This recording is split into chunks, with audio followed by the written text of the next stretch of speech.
Brazil's President Luiz Inácio Lula da Silva is calling the COP30 climate conference the COP of Truth.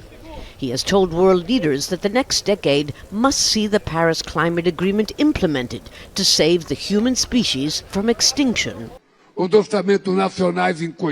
As national budgets shrink, we see the richest 1% of the planet emit in a single day more carbon than the poorest 50% of the global population emits in an entire year.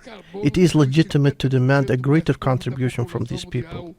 Money is at the core.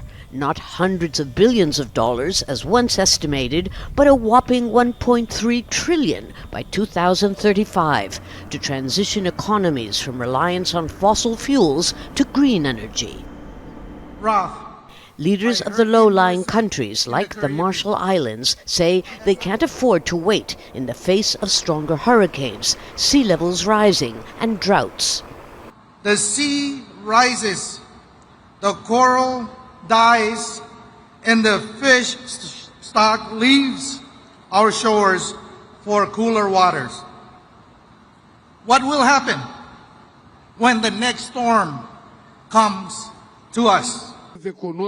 But identifying solutions to contain global warming is far easier than finding the political will to reduce dependence on oil on a global scale. Time is running out, with the UN warning the Earth's average temperature is rising fast, beyond the 2-degree limit set by the Paris Accords.